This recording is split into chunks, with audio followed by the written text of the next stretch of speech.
Hello dear students, how are you all? I hope you all are healthy and doing great in your life. So students, I'm your mathematics educator again here with a new chapter. And today we have chapter number 14 which name is Let's see the map. यानी कि आज हम क्या देखने वाले हैं? आज हम देखने वाले हैं मैप्स को। तो चलिए देखते हैं और समझते हैं कि मैप हम क्या क्यों देखते हैं, किस तरीके से देखते हैं और उसके हमारे लिए क्या-क्या बेनिफिट्स हो सकते हैं।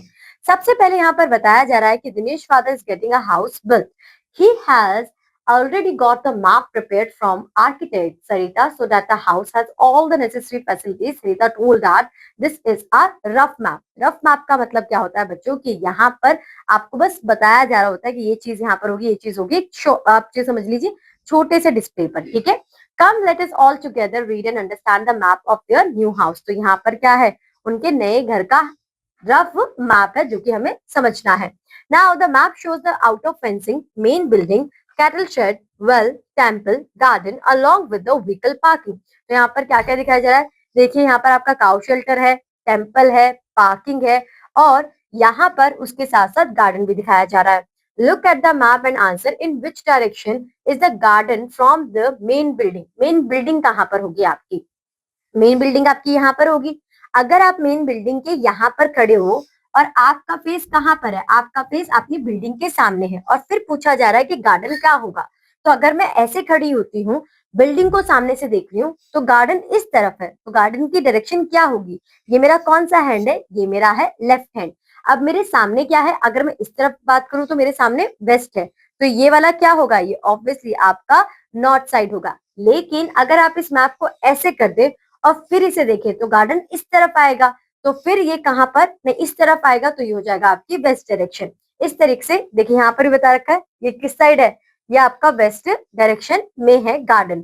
ठीक है, आगे चलते हैं. इन विच सेक्शन आदि रोड शोन, यहाँ पर जो रोड है वो किस सेक्शन में है, ये मिडिल पार्ट में आपकी रोड दिखाई हुई है. Now is the temple building occupying more space और द कैटल शेड, किसने ज्यादा स्पेस ज्यादा ऑक्यूपाई किया हुआ है. तो अकॉर्डिंग टू मी मुझे ऐसा लग रहा है कि अगर ये पूरा पोर्शन ही टेम्पल को दिया हुआ है या फिर इतना पोर्शन दिया हुआ है, क्योंकि कैटल का जो एरिया वो तो मिनिमाइज किया हुआ है, तो टेम्पल को ज्यादा अगर फिर तो कैटल शेड को दिया हुआ है. क्यों, अगर सिर्फ ये देखिए इतना पोर्शन और मैं सिर्फ इसे मान रही हूँ टेम्पल के लिए ऑक्यूपाई स्पेस, तो फिर किसका ज्यादा होगा, आपका कैटल शेड का. लेकिन अगर इस पूरे स्पेस को ऑक्यूपाई किया टेम्पल के लिए तो फिर आपका टेम्पल का ज्यादा होगा. इस तरीके से आप इन क्वेश्चन को आंसर दे सकते हैं. Now rough map and pakka map. Rough और पक्का मैप में क्या डिफरेंस है. When we make the initial outline of a place it is called a rough map. यानी कि प्रॉपर चीजें ऐसे नहीं बताई, आपने ऊपरी ऊपरी बता दिया है कि ये यहाँ पर होगा, ये यहाँ पर होगा, इस तरीके से. पक्का मैप क्या होता है, when we make a rough map with the accurate measurement direction and scale then it is called a final map. यानी कि आपने हर एक चीज मेजर करी कि इतने सेंटीमीटर का होगा, इतने मीटर का होगा, ये ऐसा होगा, ये वैसा होगा, तो ये पक्का मैप है. और इसी पक्के मैप पर फिर हम आगे काम करना शुरू करते हैं. यहाँ पर आप देखेंगे this map is usually made on plain paper which contains information about the main places like where is the road, where is the house, where is the tree. The scale direction of measurement is not equal. It is made on the basis of estimation. यानी कि यहाँ पर आप एक rough paper पर बता देते हैं कि ये चीज यहाँ पर होगी कि यहाँ पर होगी, वो भी प्योर एस्टिमेशन पर, यानी कि अंदाजा लगाया जा रहा है. जब हम पक्के मैप की बात करते हैं, so a final map is mostly prepared on a graph or on a special map paper. It is used for government records or formal purposes. This map is also called a blueprint और blue paper. Blueprint का मतलब क्या होता है, blueprint का मतलब होता है कि आपका आइडिया, राइट. कहते हैं ना इस आइडिया का ब्लूप्रिंट कहाँ पर है, जहां पर आपने हर एक चीज किस तरीके से एग्जीक्यूट करनी है वो प्लान की हो, तो वो ही होता है आपका पक्का मैप. आगे चलते हैं students. And now you have make a पक्का कच्चा मैप ऑफ योर हाउस. यानी कि आपको क्या करना है, आपको एक रफ कच्चा मैप बनाना है अपने घर के लिए. आप ऐसा सोचिए कि आप अपने घर को ना ऊपर से देख रहे हैं और आपकी छत नहीं है, तो आप देखेंगे कि आपका स्टडी रूम कहाँ पर है, आपका लिविंग रूम कहाँ पर है, आपका किचन कहाँ पर है, आपका बेडरूम कहाँ पर है, और आप इस स्पेस को यूज कर कर अपने घर के लिए एक रफ मैप बना सकते हैं.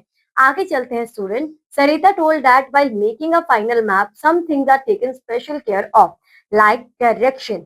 We should have correct that information of direction so that the different parts of the house can be built at the right place. सबसे पहले इंपॉर्टेंट है कि हमें डायरेक्शन पता हो. फॉर एग्जाम्पल कि आपका जो किचन है वो लेफ्ट साइड पर है बट आपने वो मेंशन कर दिया राइट साइड पर, तो फिर तो पूरी डायरेक्शन ही गलत हो जाएगी. और जब हम लेफ्ट राइट बोल रहे हैं तो with respect to the four directions east west north west इनके सेंस में बोल रहे हैं. right? Space and number of rooms. How many rooms will be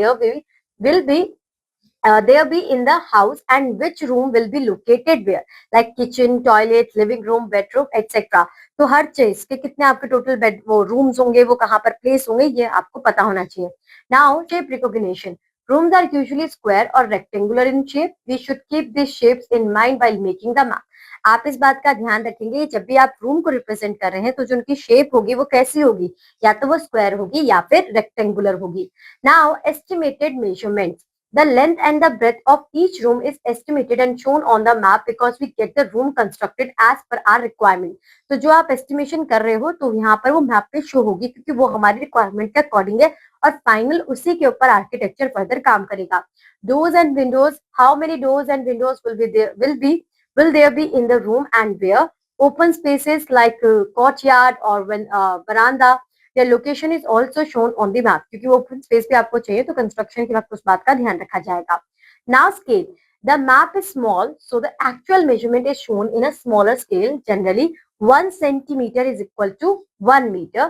The measurement of 1 centimeter in the map is equal to 1 meter. कि अगर कोई चीज कह रही है 5 सेंटीमीटर है तो वो 5 मीटर की होगी. क्यों? क्योंकि आप वहां पर आपके मैप जो छोटा है ना, तो वहां पर आप जनरली छोटी मेजरमेंट्स को यूज करते हैं, बट उसका जो मीनिंग होता है वो बड़ा होगा. ग्राफ में यूज करते हैं ना स्केल अपना, इसी तरीके से यहाँ पे यूज करते हैं. The scale of final permanent map is 1 centimetre is equal to 1 metre.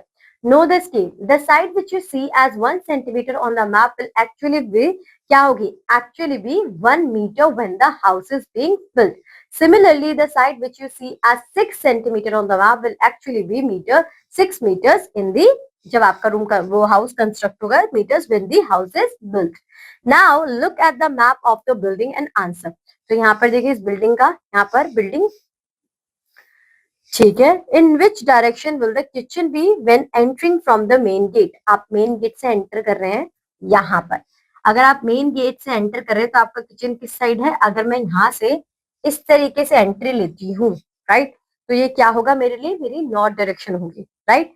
ठीक है, तो ये होगा आपका नॉर्थ डायरेक्शन में. Next, count the doors of all the rooms. ये आपके डोर्स हैं 1 2 3 4 5, राइट. तो ये आपका हो जाएगा 5 और आपका एक मेन डोर है 6. Find the length of the kitchen in metres. Kitchen यहाँ पर देखिए 4 सेंटीमीटर दिया हुआ है और यहाँ पर तो अगर मैं 4 सेंटीमीटर के बेसिस पे देखूंगी तो वो एक्चुअली में क्या है, वो 4 मीटर है. और अगर इसमें स्क्वायर कंसीडर करती हूँ because all power sides are equal, तो 4 मल्टीप्लाई बाय 4 इज 16 सेंटीमीटर. तो कन्वर्ट किस में हो जाएगा, 16 मीटर में. इस तरीके से आप इन क्वेश्चन के आंसर दोगे. Let us also make a map. Make a rough कच्चा नजारी नक्शा of your classroom showing the doors, black boards, Windows etcetera. यानी कि आप एक नॉर्मल पेपर लीजिए और अपनी क्लासरूम का वहां पर रफ मैप बनाने की कोशिश कीजिएगा. और यहाँ पर देखिए कि आप हाउस ऑफ मेजरमेंट, अब ये सेम आपको क्या बोला है, below is given at the final map of a house which Renu had made in a hurry. Sarita forget to write the measurements of each of the rooms. Think and write down the measurements all the rooms of the house and help Sarita. The blue line is the door, the orange line is the window. तो जो blue line है वो क्या है, वो door है, और orange line जो है आपकी वो विंडो है. पार्किंग आप देखेंगे, पार्किंग ये है आपकी, लेकिन यहाँ पर एग्जैक्ट आपको देने आया तो आपको क्या करना पड़ेगा, आपको अपना स्केल यूज करना पड़ेगा और उसे मेजर कर कर यहाँ पर बताना पड़ेगा. क्योंकि एक रेक्टेंगुलर शेप है तो यहाँ पर आप बताएंगे इसकी जो आपकी ब्रेथ होगी वो तो आपकी हो जाएगी 20, बट आपको ये कैलकुलेट करना पड़ेगा. तो इसके लिए आप इसे कैलकुलेट करके, तो 5 हो गया अप्रोक्सीमेटली जहां तक मुझे लग रहा है. तो 5 मल्टीप्लाई बाय 20 करेंगे तो आपका 100 सेंटीमीटर आएगा, जिसका मतलब क्या है, 100 मीटर. नाउ बरामदा, इसी तरीके से आप सेम कैलकुलेट करेंगे और सारी मेजरमेंट लिख देंगे. ठीक है. Now which is bigger the kitchen और द बरामदा. ऑब्वियसली आपका किचन जो है वो बड़ा है. What is the difference in the area of वो, तो आपने एरिया कैलकुलेट किया होगा तो आप वो बता सकते हैं क्योंकि आप यहाँ पर स्केल के हेल्प से सबको मेजर कर रहे होंगे. Now is the dining hall bigger और बेडरूम 2. डाइनिंग हॉल आपका डाइनिंग रूम और बेडरूम 2, ऑब्वियसली बेडरूम 2 आपका बड़ा है. ठीक है. इसी तरीके से आप इन क्वेश्चन के आंसर देंगे. Sarita yes and told them the measurements of all after adding up. Side of the whole कितना है आपका 6 मीटर. पेरीमीटर ऑफ स्क्वायर क्या होता है 4 मल्टीप्लाई बाय साइड। तो अगर आपकी साइड जो है 6 मीटर है तो आप किससे मल्टीप्लाई कर देंगे 4 से, आंसर आएगा 24 metre. Area of the whole कितना हो जाएगा side into side mean 6 multiply by 6 is equal to 36 metre square. अगर आप अपने आसपास देखेंगे तो आपके रूम्स जो है, आपके किचन जो है, आपके बाथरूम जो है रेक्टेंगुलर स्क्वायर इन दोनों में से ही किसी शेप के हैं। तो अगर आपको लेंथ और ब्रेथ पता चल जाती है तो आप उनका पेरीमीटर भी कैलकुलेट कर सकते हैं और आप उनका एरिया भी कैलकुलेट कर सकते हैं। यहाँ पे देखिए किचन रेक्टेंगुलर है, length of kitchen 4 metre, breadth of kitchen 3 metre. तो यहाँ पर पेरीमीटर ऑफ रेक्टेंगल क्या होता है 2l+b। तो आप यहाँ पर l+b यानी कि 4+3 करेंगे, 2 से मल्टीप्लाई करेंगे 14 मीटर आ जाएगा। फिर यहाँ पर है area of the kitchen means length into breadth. तो 4 मल्टीप्लाई बाय 3 करेंगे क्या आएगा 12 मीटर स्क्वायर आ जाएगा। Now students we have our exercise question number 1। Kamal went to a village where 12 kilometers away in his jeep. On his return, he met his friend and came home by a route of 15 kilometer. How much more distance did he cover while coming back then while going? तो अगर 15 में से आप 12 minus करेंगे तो आपका answer क्या आ जाएगा 3 किलोमीटर एक्स्ट्रा डिस्टेंस कवर किया है। Now question number 3. The length of a farmer's field is 85 meter and the width is 60 meter. What will be the total length of the fencing around the field? तो आपको 85 metre और 60 metre दिया हुआ है। It means कि वो field जो होगी वो रेक्टेंगुलर इन शेप होगी। तो यहाँ पर आप 85 प्लस 60 करेंगे और 2 से मल्टीप्लाई कर देंगे तो कितना आएगा आपका 120, 140 एंड 145। आप 2 को 145 से मल्टीप्लाई करेंगे तो ये हो जाएगा आपका 290। इस तरीके से आप इसे सॉल्व कर लेंगे। मीटर स्क्वायर में आंसर आएगा क्योंकि जब भी मीटर स्क्वायर में नहीं मीटर में आंसर आएगा। ऑलवेज मेक श्योर दैट कि आप पेरीमीटर कैलकुलेट कर रहे हो, एरिया कैलकुलेट कर रहे हो तो आप मीटर स्क्वायर इन यूनिट्स को यूज करेंगे। Now question number 5. How much money will be spent on decorate the walls of a square room of 6 meter length, 6 meter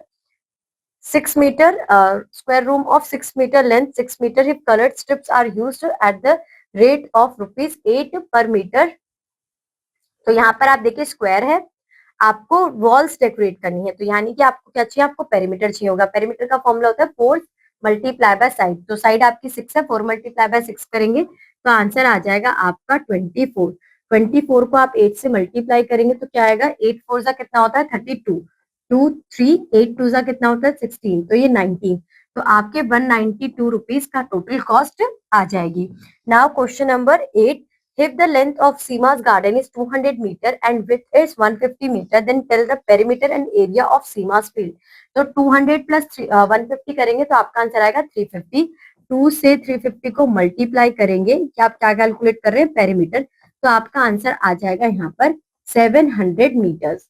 और अगर आप एरिया कैलकुलेट करेंगे तो आप यहाँ पर 200 को 150 से मल्टीप्लाई कर देंगे तो यहाँ पर आपका आंसर आ जाएगा 30 और ये 30 क्योंकि 15 2 जा 30, 3 zeros आप यहाँ पर लगाएंगे मीटर स्क्वायर में आपका ये आंसर आ जाएगा। इस तरीके से आप इसे कैलकुलेट कर सकते हैं। Next question number 9। Make a rough map showing the main places of your village. तो आप अपने विलेज को देखेंगे, आप इमेजिन करेंगे और यहाँ पर एक रफ मैप उसका बना देंगे।